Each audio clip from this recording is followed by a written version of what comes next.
Hey guys, welcome back to more Entitled People Reddit stories. In this video, my new neighbor took one look at my private lake and decided it should belong to her. Not metaphorically, but literally. She started trespassing, making up fake legal claims and telling people I was keeping community property from her. Let's dive right into the video. And the first one is titled, Neighbor Karen sues me for not letting her use my private lake, claims she owns my property. So owning a few acres of peace and quiet was one of the best decisions I ever made. My property is not fancy, just a cozy country home, some open space and a small lake that sits completely on my land. Technically it's more of a large pond, but it's deep enough to fish, clean enough to swim, and beautiful enough that people assume it is public. But it's not. There are clear boundaries, fences, and bright red private lake no trespassing signs every few yards, and that lake was my retreat from the world. On summer evenings, I would sit out on the dock with a beer, watching the sunset ripple across the water. My kids would fish off the end of it when they visited. It was calm, quiet, and all mine. Or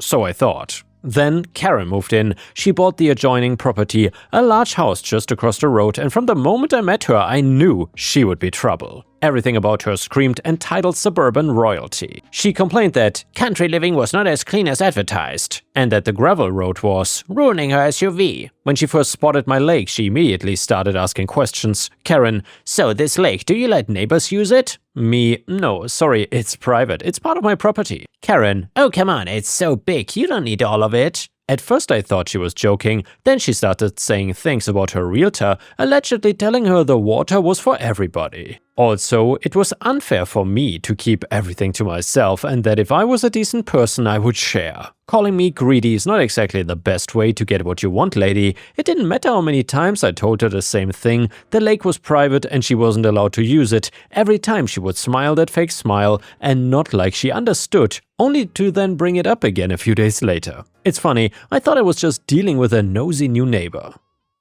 I had no idea that within a few months she would be trespassing, lying, and throwing a party on my land, claiming she actually owned part of my property, and eventually suing me for not letting her use my lake. Anyway, it started small though, the kind of thing you almost want to shrug off just to avoid the headache. One afternoon I spotted Karen walking along the edge of the lake with her phone out, snapping pictures. I waved and reminded her that this was my private property.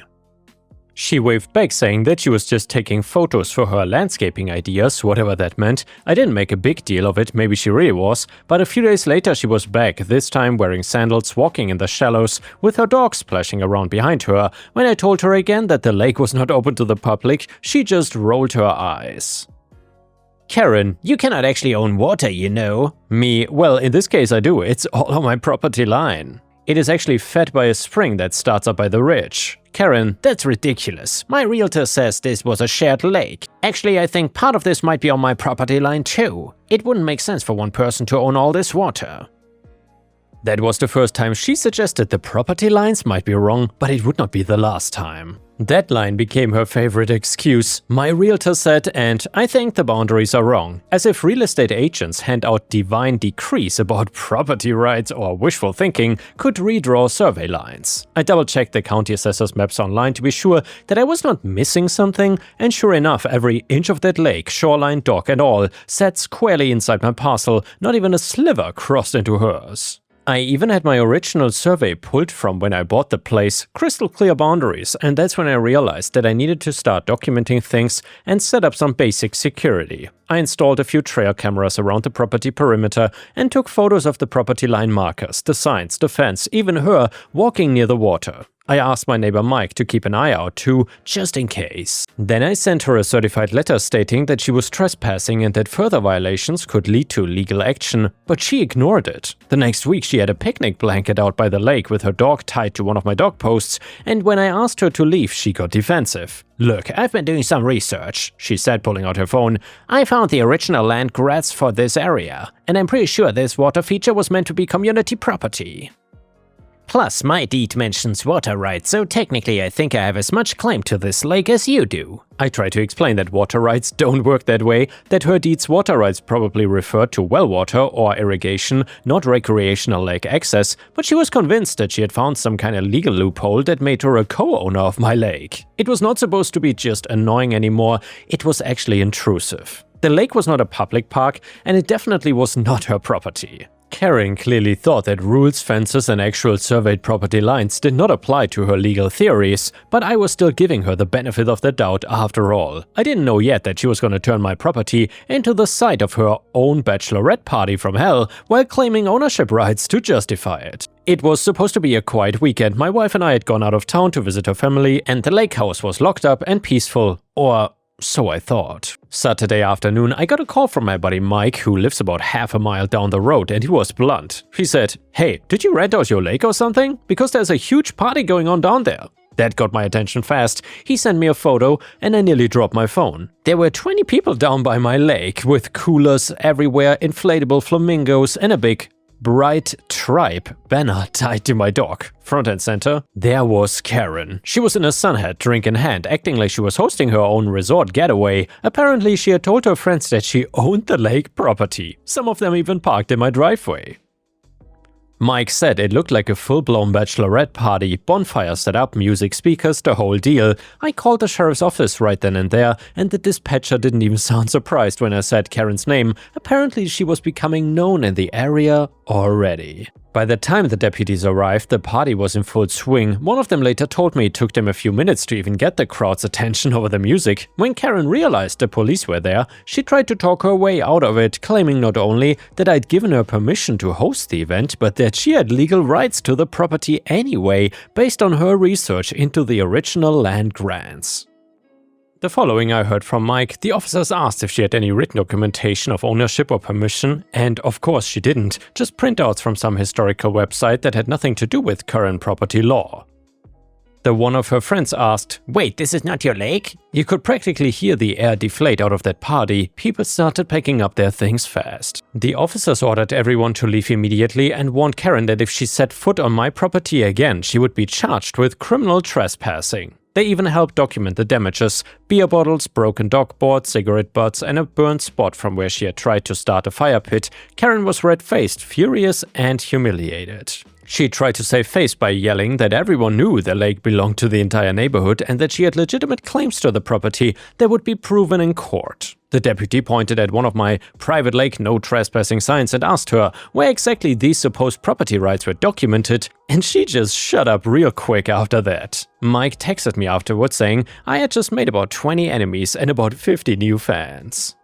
Word spread quickly about what happened, with people watching the scene unfold and seeing how Karen got busted partying on property she didn't even own while claiming she did. The story hit our rural community's Facebook page by Sunday morning. If she was embarrassed then, I had no idea how much worse it was gonna get for her once she decided to take her imaginary property claims to court. Sometime after the Bachelorette Lake invasion, as people were calling it, I came home to a certified letter taped to my door. Inside was a thick packet of paperwork that made me laugh out loud. Karen was suing me. The claims were a masterpiece of entitlement, emotional distress, defamation, unlawful exclusion from community resources, and interference with property rights.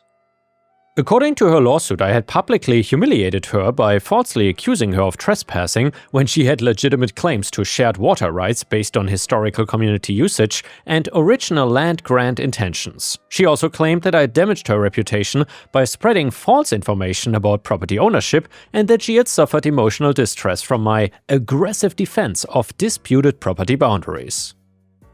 Translation: her friends found out she was lying about owning my lake and now she wanted money for the embarrassment while doubling down on her bogus ownership claims. The part that made my lawyer actually snort was where she referenced my lake as historically communal water resources and cited community expectations of shared access based on pre-settlement usage patterns. My attorney, who has dealt with his share of nonsense, just shook his head and said Karen had probably been watching too much daytime TV legal drama. He pulled the official property plats, ownership maps, tax records, and my original survey. The entire body of water, the lake, the dock, even the little patch of reeds on the far side, sat entirely within my boundaries. Not even an inch crossed into her property line. We also got certified copies of both of our deeds to compare water rights language. When we went to the preliminary hearing, Karen showed up in a bright pink blazer, carrying a binder full of printouts from historical websites and screenshots from the neighborhood Facebook page. She told the judge that historical community usage patterns and the spirit of shared resources gave her legal standing to claim partial ownership of the lake. The judge asked her point blank if she had any actual legal documentation like surveys, deeds, easements, anything that supported her claimed ownership, but Karen could only reference her historical research and insisted that original community intentions should override modern property law. If it wasn't obvious before that she didn't have a leg to stand on, it was crystal clear now. Case dismissed, just like that. Karen stormed out, muttering something about appeals and how the judge clearly didn't understand historical property rights. My lawyer later joked that he hoped she was paying her attorney by the hour and had brought a credit card with a high limit. The whole fiasco made the local papers even, not front page but a decent-sized story in the regional section about frivolous property disputes. I thought that would be the end of it, but as I would soon learn, Karen was not done making terrible decisions. She just shifted from playing the victim to getting exactly what she had coming. After her lawsuit got essentially laughed out of court, I figured karma had done its job, but then my lawyer called and told me if I wanted to, I could turn things around on her and get my own justice. See, during her ownership celebration, otherwise known as the Bachelorette disaster, Karen and her friends had done more damage than I initially realized. My dog had a cracked board, 2 of my lawn chairs were missing, and there were still scorch marks where they had built their little bonfire, and I had it all documented on trail cameras. She had left behind her beer cans, plastic cups, and a pile of glitter that refused to die, no matter how many times I cleaned. So my lawyer helped me file a civil claim for trespassing and property damage, nothing massive, just enough to make a point and cover the actual costs. When she got served again, I imagine she nearly exploded, and the court date came fast. Karen walked in looking confident, probably thinking she could replay her historical ownership arguments. But this was not the same judge who dismissed her fantasy lawsuit. This one was all business. I presented photos of the broken dog, clear footage from my trail cameras showing the party in progress and people damaging my property, and a copy of the police report from the night of her Bachelorette disaster. The footage was crystal clear. You could see Karen directing people where to set up, pointing to different areas of her lake, and even the moment when someone broke my dog board with an inflatable raft. Karen's defense? It was a misunderstanding. I genuinely believed I had rights to the property based on my research. The judge looked at her with the same expression parents use when a kid insists their dog ate homework that was clearly never done. Then he reviewed my evidence silently for a few moments before saying, "Misunderstanding or not, you entered clearly posted private property, damaged it, and ignored written warnings. Your belief in historical claims does not negate current legal ownership. Judgment in my favor. $3,200 in damages and court costs, and I'll admit, it felt good, not just because of the money, but because it was official. Karen, the self-proclaimed co-owner of my lake, had been legally proven to be nothing more than a trespasser and property damager." I used the payout exactly how my lawyer suggested. I built a taller fence around the lake and installed a professional security system. I also put up a new sign that even I admit was a bit bold. It said, "Private lake, owner has won 2 lawsuits defending this property." That sign alone was worth every penny. The first time Karen saw it, she turned bright red, muttered something under her breath, and speed-walked back home. After the dust settled, life around the lake returned to normal, and by normal I mean peaceful for the first time since Karen moved in. She kept her distance, avoiding my property like the plague. I'll admit, it was satisfying to see her tiptoe past the new sign every time she walked by. The neighbors who had been mildly amused before now found it downright hilarious. A few stopped by to laugh and tell me stories about how Karen had been bragging about her historical research and claiming partial ownership of the lake before she got embarrassed. Karen eventually put her house on the market. Rumor had it she couldn't handle the legal fees, the embarrassment, and the fact that everyone in the area knew her as a so-called woman who tried to steal someone's lake. The for sale sign went up, and within months a new family moved in. The new neighbors were normal, friendly people who actually respected property lines, and when they saw the lake, they asked politely if it was private, accepted my answer gracefully, and that was that. What a concept. And the next one is titled, "A Very Expensive Check, posted on r/malicious compliance." So this malicious compliance story is not my own. It was related to me by my mom many decades ago, but it's also not hers. She just got to play her part in the story, but since she passed away decades before Reddit existed for her to share it with all you wonderful people, I will just pass it on for her. This is a case of an intended malicious compliance being countered by an even more malicious compliance. My mother is at this time a manager in the central processing office of a now defunct major regional bank, easily the largest bank in our region back in the day. She receives a rather odd check for processing and refuses to run it until she has the full story on what's happening, so here's what she learns. A rancher has been in a land dispute with one of his neighbors, and it has not gone amicably.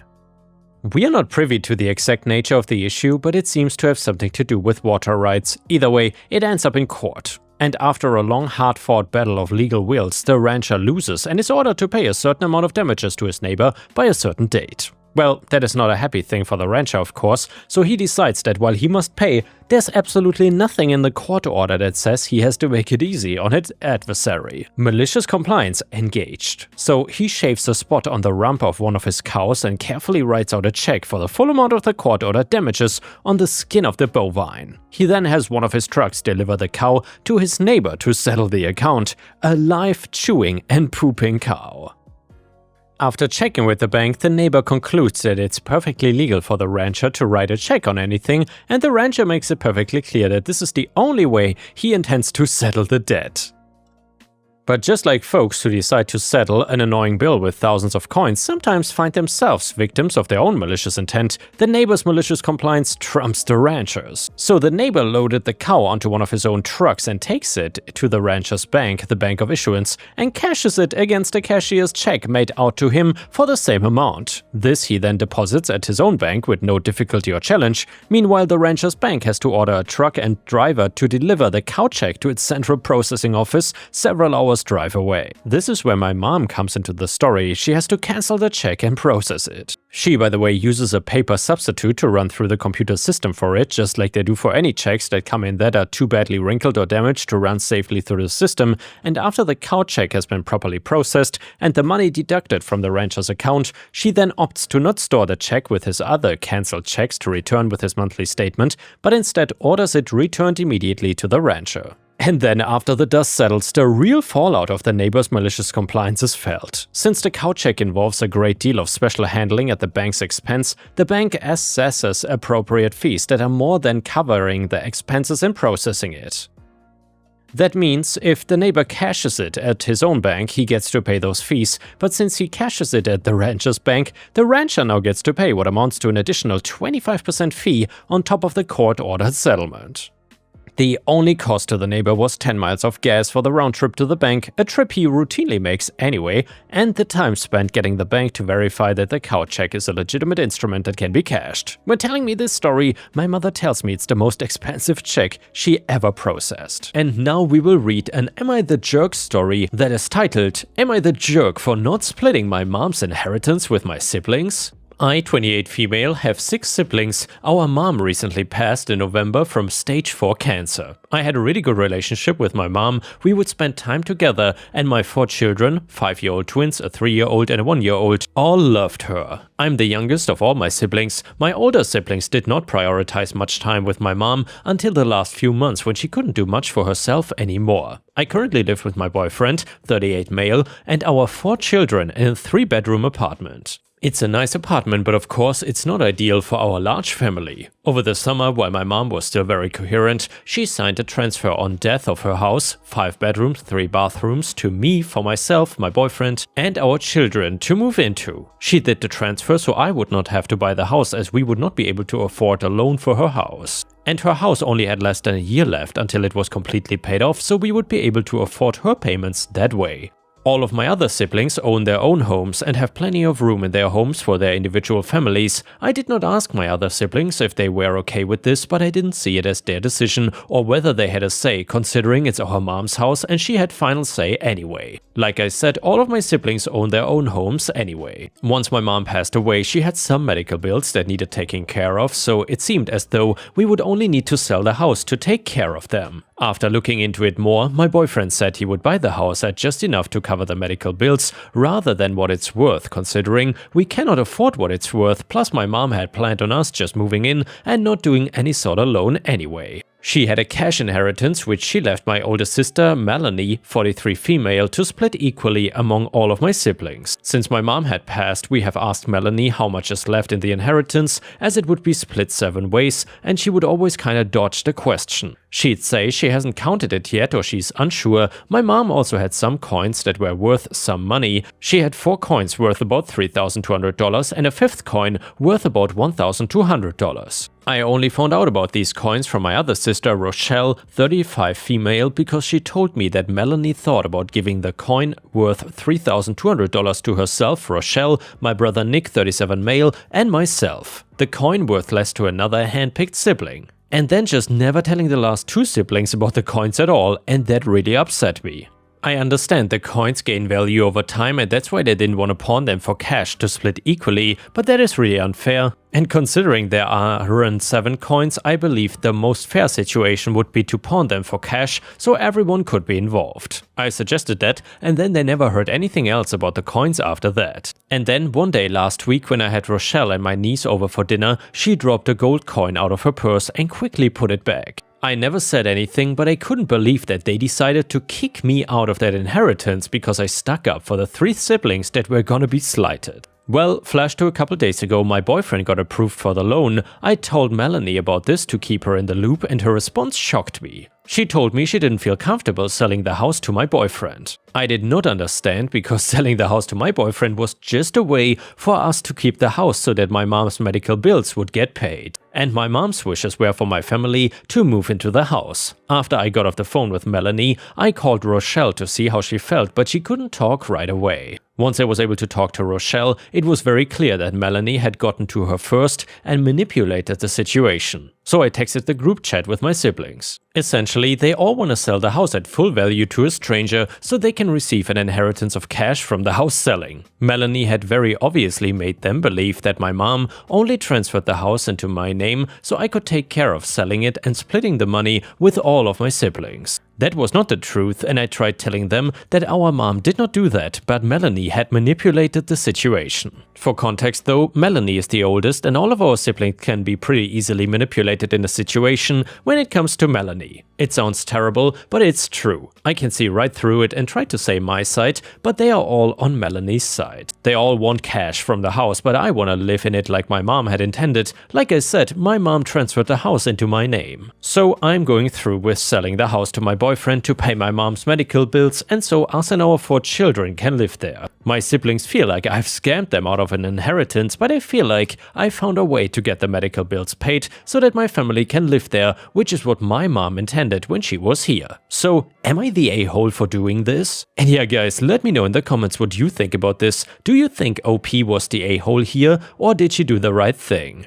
A user in the comments said, "Everyone sucks here. Your siblings are being sneaky about the cash and coins, but you are also wrong for making unilateral decisions about a major asset. Melanie's manipulating everyone, you are arranging an unfair discounted sale, and nobody is actually trying to find a solution that respects both your mom's wishes and everyone's right to a fair inheritance. You all need to grow up and handle this better." Comment number 3, not the a-hole. Your mom deliberately transferred the house to you while fully coherent because she wanted you and your kids to have a stable home. Your siblings all have houses already, plus they are being shady about the cash inheritance and coins, trying to hide things from each other. Your solution pays off mom's medical bills and follows her wishes, they are just being greedy. Update to the story, so first I want to say I'm so appreciative of all the comments that are seemingly truly looking out for my best interest. My older sister Melanie had made me believe that the debt needed to be paid from the house and not the cash estate. She'd never disclosed to us that there was enough to pay off my mom's medical bills. I contacted an estate attorney and ended up speaking with the attorney who was directly handling my mom's medical debt. He told me that there was no need to sell the house right now, that my family could move into it with no worry of paying the medical debt until the future if I ever decided to sell it. So that's what we're gonna do now. If we ever decide to sell it, which I don't see right now why we would, as finding a 5-bedroom house is really hard to come by, we will split the sale of the house after her medical debt are paid and of course subtract any money we put into it going forward from their portion.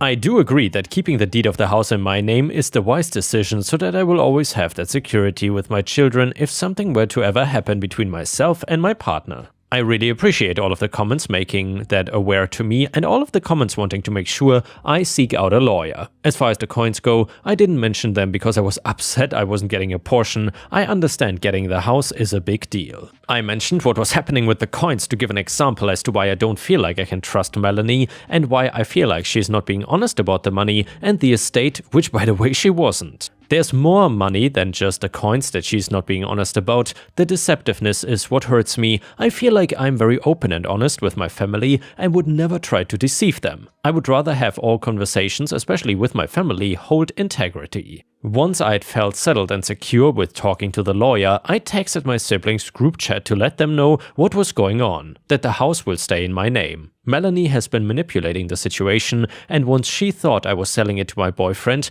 I knew she would tell all my other siblings that the problem is not that I was keeping the house, but that it would no longer be in my name. I can tell she is very angry that she can no longer spin this story for her narrative. But this is what my mom had intended in the first place, for myself and my children to have somewhere to live, and she always knew my boyfriend was in our package deal. Melanie still seems mad, but I don't see the problem anymore. And the next one is another malicious compliance story, which is titled, "They Made Me Come In." So I was working for a place back in the 90s. I worked my own shift and picked up plenty of others too, and whether people liked me or not, acknowledged I was a hard worker. Compared to many who called off all the time, I rarely did, but I caught a bug and had horrible nausea, vomiting and diarrhea, and nothing was staying down. There was no way I could work like that. Night supervisor said you have to come in, no exceptions. I tried to tell him that I'm losing it from both ends every 5 minutes, but he did not care.